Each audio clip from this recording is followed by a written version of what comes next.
TMC के नेता ये दावा ठोक कर कहते थे एक बार ममता बनर्जी शपथ ले लें पश्चिम बंगाल में सब कुछ ठीक हो जाएगा, हिंसा रुक जाएगी। क्या हिंसा रुकी? फिर उसके बाद जिस तरीके से केसेस हो रहे हैं, क्या आपको नहीं लगता है जो जितना आपने पश्चिम बंगाल की सियासत को समझा है, ये बदलापुर की स्थिति है? एक पॉलिटिकल वेंडिटा के तहत इस तरीके के मुकदमे किए जा रहे हैं।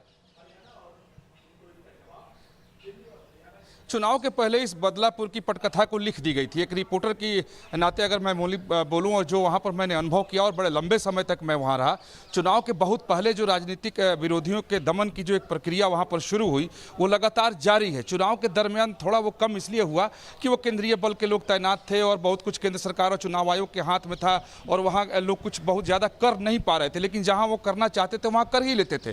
खासतौर पर गाँव और दूर दराज के इलाकों में तो हिंसा कभी थमी ही नहीं।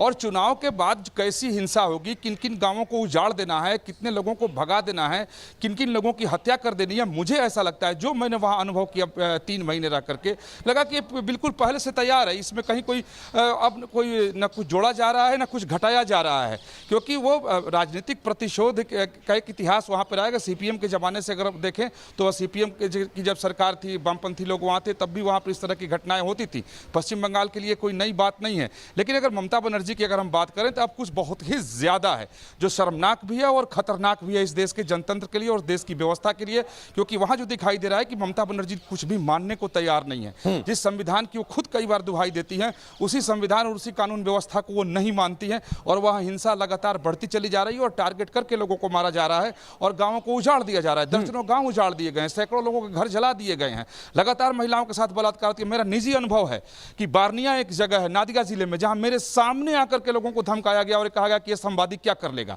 बांग्ला में पत्रकार को संवादिक कहते, कहा यह संवादिक क्या कर लेगा। कहा कि चुनाव एक बार हो जाने दो, उसके बाद देखो कि तुम्हारे साथ में क्या हम लोग करते हैं। और दूर खड़ी महिलाएं कह रही थी, बांग्ला में बोल रही थी, जिसका अर्थ था कि तुम्हारे साथ बलात्कार होगा।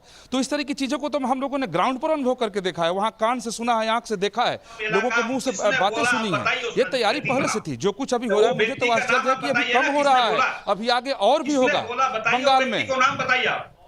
कौन कौन बोला, कौन से थाना के अंदर पड़ता है, कौन से गांव है? आपकी सरकार है, जांच करा लीजिए। मैं पत्रकार हूं, मैं आपका मुखबिर नहीं हूं। 24 घंटे के अंदर उसका अरेस्ट मैं कर रहा हूं, मैं पत्रकार हूं, आपकी सरकार है, आप जांच करा लीजिए। मैं टीएमसी का कोई प्रवक्ता नहीं हूं, ना कि आपकी सरकार का मुखबिर हूं। आप बार्निया गांव का नाम बता रहा हूं, घोषपाड़ा, नादिया डिस्ट्रिक्ट, तिहट्टो ब्लॉक, जाकर के चेक कराइए।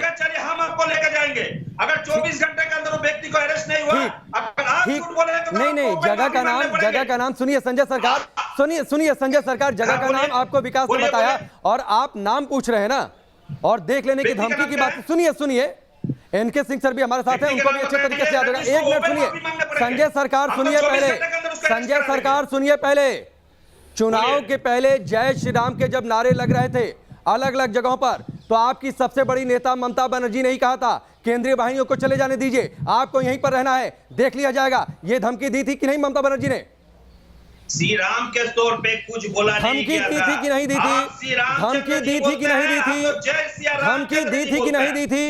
देख लेने की धमकी दी थी कि नहीं ममता बनर्जी ने? कहीं ऐसे धमकी, आप क्लिप दिखाइए, आप क्लिप दिखाइए। क्लिप हजारों बार चैनलों पर चला है।